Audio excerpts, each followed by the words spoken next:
समंदर की लहरें, हरियाली और सुकून भरे पल, ये है हमारे 3 डेज वीकेंड की रोड ट्रिप स्टोरी। तो हमारी जर्नी शुरू होती है हमारे होम टाउन रायपुर से, जहाँ से हमने ट्रेन से ओवरनाइट जर्नी करी और सुबह लगभग 9 बजे के आसपास ट्रेन ने हमें विशाखापट्टनम पहुंचा दिया। विशाखापट्टनम रेलवे स्टेशन में हमने पहले से ही हमारी सेल्फ ड्रिवन रेंटल कार मंगवा रखी थी। इस बार हमने रेव कार्स को चूज़ किया था और हमने अपनी कार पिक की एंड डे 1 जर्नी बिगिंस।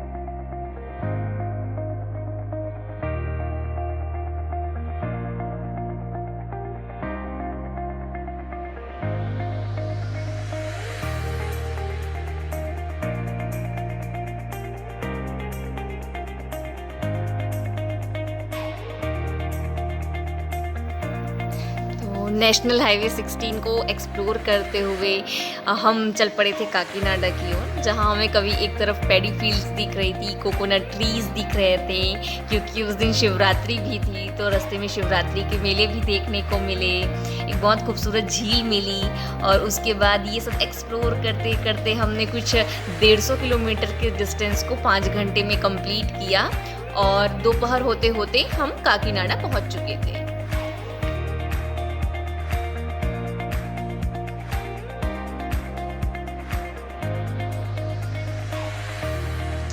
तो ये है हमारा काकीनाडा का होटल SVN ग्रैंड, जहाँ थोड़ा रेस्ट करने के बाद हम शिवरात्रि के दर्शन के लिए मंदिर गए। मंदिर दर्शन करने के बाद हम निकल पड़े थे बीच की ओर, क्योंकि वो शहर से 10 किलोमीटर दूर है। तो पहुँचते पहुँचते हमको शाम हो गई और दूर होने के कारण वो इवनिंग बीच नहीं है, तो वहाँ थोड़ी देर लहरों के मज़े लेने के बाद हम पहुँचे काकीनाडा बीच पार्क। यहाँ पे इंडिया का फर्स्ट ग्लास ब्रिज बना है, जो जिसके बारे में हमने काफ़ी सुना था। तो हम पहले वहाँ गए, जहाँ से एक तरफ लाइट हाउस दिखता है, एक तरफ समंदर दिखती है। तो वहाँ थोड़ा टाइम स्पेंड करने के बाद हम निकल पड़े होटल की ओर, क्योंकि डे 2 के लिए बहुत सारे प्लान्स थे। And with the taste of South India we ended our day 1 journey.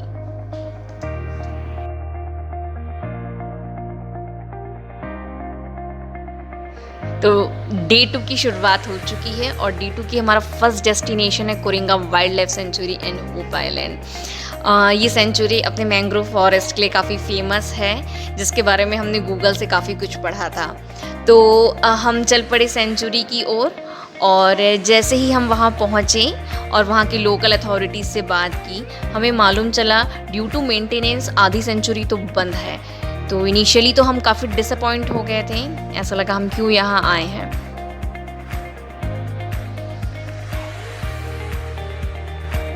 पर आगे बढ़ते ही हमें सबसे पहले मिला वॉच टावर। जब आप इस वॉच टावर से व्यू देखेंगे तो आपको ऐसा लगेगा कि आप सारे मैंग्रोव फॉरेस्ट के ऊपर खड़े हुए हो और आपके ऊपर आसमान है। बहुत ही खूबसूरत नज़ारा था वहाँ से। यहाँ से आप अपनी पूरी सेंचुरी देख सकते थे।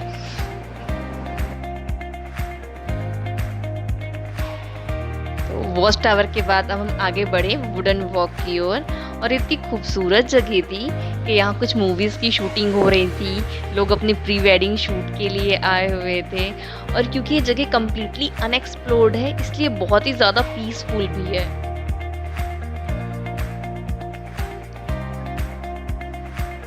आगे चल के हमें एक नदी का किनारा दिखा, तो हम वहाँ जाके काफ़ी देर बैठे, क्योंकि बहुत ठंडी हवाएं चल रही थी, मौसम काफ़ी अच्छा हो रखा था। तो हम बहुत देर तक के बैठकर सिर्फ फ्लोटिंग प्लांट्स को ही एंजॉय कर रहे थे। और यही खास बात है अनएक्सप्लोर्ड जगह घूमने की, क्योंकि वहाँ टूरिस्ट प्लेस वाली जो भीड़ होती है वो नहीं होती। आप वहाँ आराम से अपनी मेमोरीज कैप्चर्स कर सकते, आपको कोई डिस्टर्ब करने नहीं आएगा।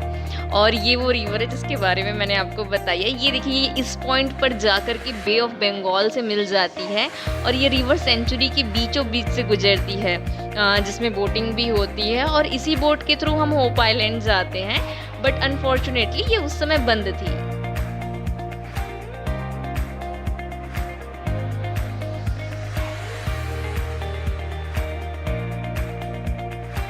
तो गूगल मैप में आप ये देख सकते हैं, ये वाइल्ड लाइफ सेंचुरी है और वो पतला सा होप आइलैंड है जहाँ हमें जाना था, पर हम जा तो नहीं पाए, इसलिए होप आइलैंड की कुछ इमेजेस निकाल लिए हैं गूगल से आपको दिखाने के लिए।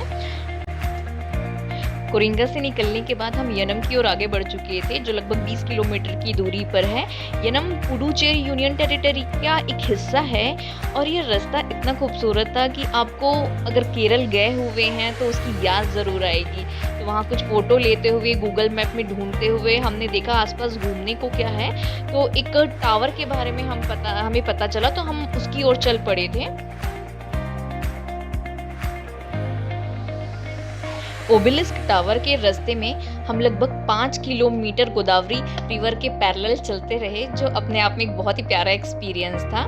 तो इस तरीके से अब हम पहुंच चुके थे कोरिंगा से यनम ओबेलिस्क टावर। ये जो टावर है ये पुडुचेरी गवर्नमेंट और रिलायंस द्वारा मिलकर के बनाया गया है। ये टावर अभी भी कंप्लीट तो नहीं हो पाया है, अंडर कंस्ट्रक्शन ही है, लिफ्ट वगैरह अभी बननी बाकी है और जो नीचे डेकोरेशन का काम है वो भी थोड़ा बाकी है।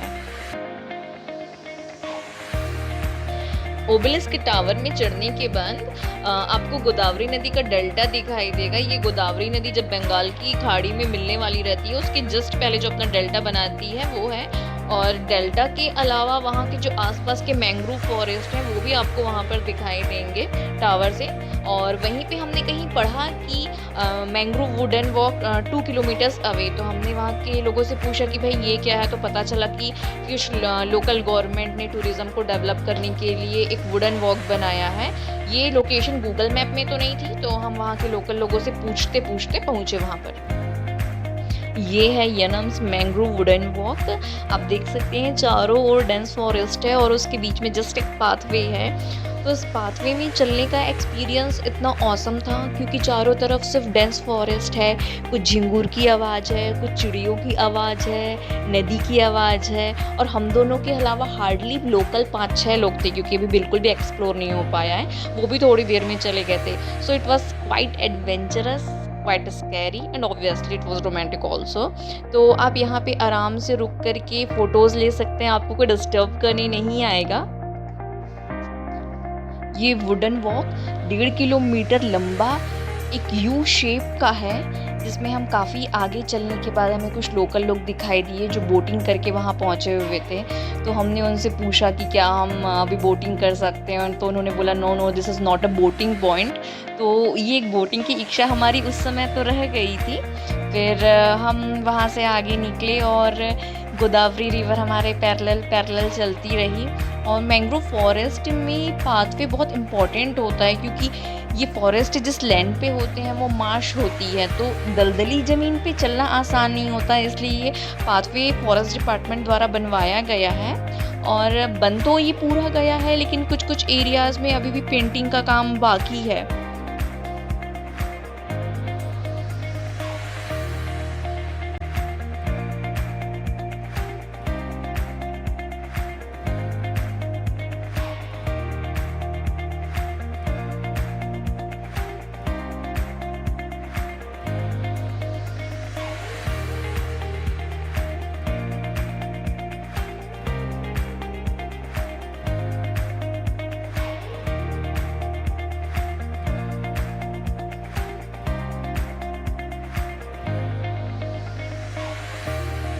वुडन वॉक से निकलने के बाद शाम हो चुकी थी और हमें जोरों की भूख लगी थी। तो वैसे तो यनम सिटी हमारे रास्ते में नहीं था, बट हम अच्छे रेस्टोरेंट के तलाश में थोड़ा डीटूर हो करके यनम सिटी पहुँचे, जहाँ एक सरप्राइज़ हमारा पहले ही वेट कर रहा था और वो था यनम बीच रोड। ये गोदावरी नदी का बीच था और लोकल गवर्नमेंट ने इसे टूरिस्ट पॉइंट के लिए काफ़ी अच्छा डेवलप किया है। शाम के वक्त यहाँ का नज़ारा इतना ज़्यादा खूबसूरत है और काफ़ी रिफ्रेशिंग है, और यहाँ पे कई वाटर एक्टिविटीज़ भी अवेलेबल थी। तो जो हमारी इच्छा वुडन वॉक के टाइम अधूरी रह गई थी बोटिंग की, वो हमने यहाँ पर पूरी की।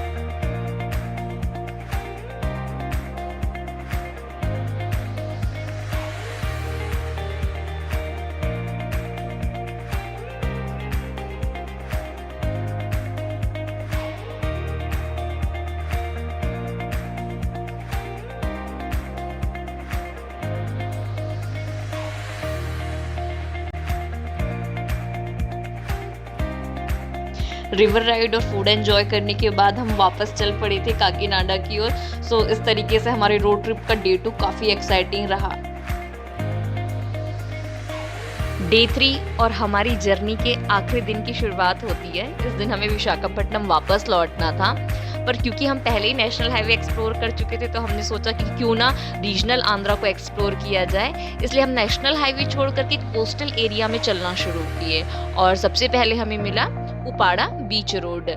ये बीच रोड बहुत ही खूबसूरत था, जिसमें एक और रोड के समंदर है और रोड की दूसरी तरफ जंगल हैं, ग्रीन फील्ड्स हैं और ये रोड जो है लगभग 20 किलोमीटर लंबी है, जहाँ पे जाके आपको बड़ा सा फिश मार्केट भी मिलेगा।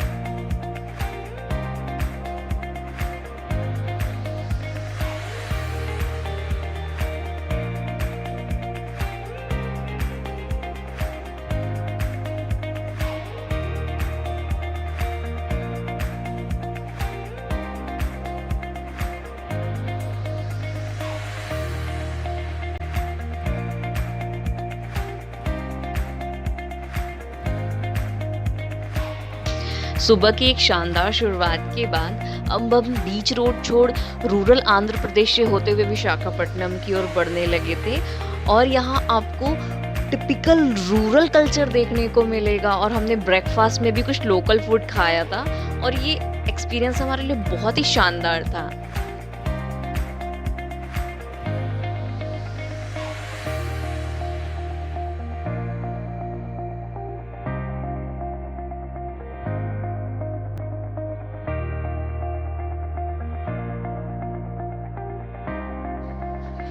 क्योंकि हम रूरल एरिया से गुजर रहे थे तो ऑब्वियसली हमारे सामने कुछ क्यूट हर्डल्स भी आए और वो थे बकरियों का झुंड। पहले तो हमें लगा कि यह एक ही झुंड है जो काफ़ी बड़ा है, पर जैसे ही एक झुंड क्रॉस हुआ उसके बाद हमें दूसरा झुंड देखने को मिला, फिर दूसरा क्रॉस हुआ तो हमें तीसरा मिला और इस तरीके से हमने कुछ 5 मिनट की जर्नी को 45 मिनट्स में ट्रैवल किया।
लगभग 50 किलोमीटर रूरल एरिया में ट्रैवल करने के बाद हमने सोचा कि अब हमको नेशनल हाईवे में चलना चाहिए, क्योंकि काफ़ी देर लग रही थी इसमें और हम काफ़ी कुछ एक्सप्लोर भी कर चुके थे।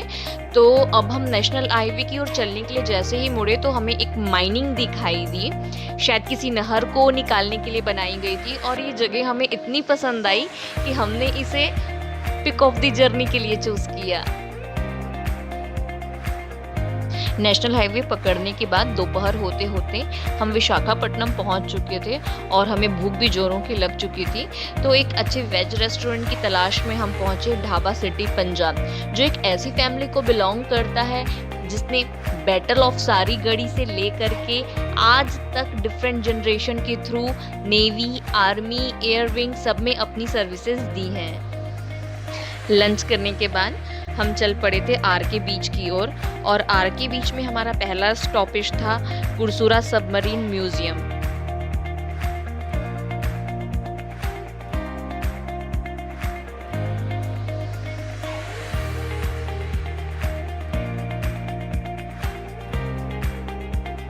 सबमरीन म्यूज़ियम में ये बताया जाता है कि नेवी पर्सन्स वहाँ कैसे रहते हैं और नेवी के आर्म्स क्या-क्या हैं लाइक टॉर्पीडो और उन्हें वॉर में कैसे यूज़ किया जाता है।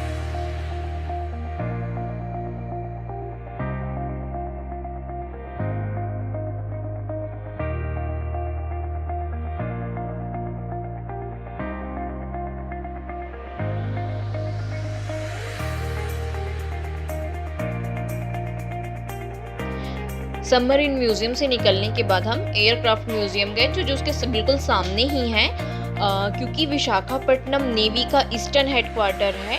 तो ये जो एयरक्राफ्ट है ये भी नेवी का ही एयरक्राफ्ट है। यहाँ अंदर जाने के बाद इसकी फंक्शनिंग, इसका स्ट्रक्चर, इंजन कैसा है, परफॉर्मेंस ये सब बताया जाता है। और यहाँ से निकलने के बाद बाहर एक एयरक्राफ्ट भी खड़ा हुआ है तो उसके अंदर भी पूरा घुमाया जाता है और उसकी फंक्शनिंग बताई जाती है।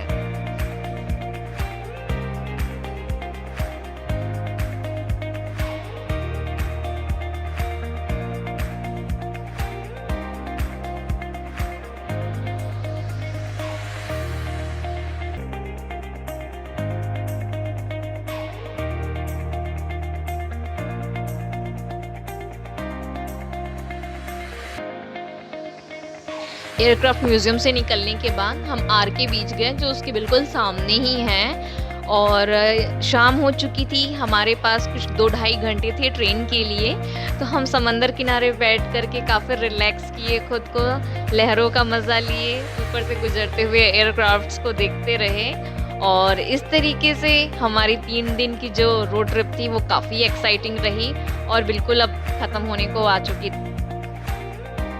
आपको भी ऐसा ही अगर कोई रोड ट्रिप करनी है और आपके मन में क्वेरीज है तो आप कमेंट बॉक्स में हमसे पूछ सकते हैं और आगे इसी तरह के एक्सप्लोरिंग स्टोरीज को जानने के लिए हमारे चैनल को लाइक और सब्सक्राइब करना ना भूलें। Thank you.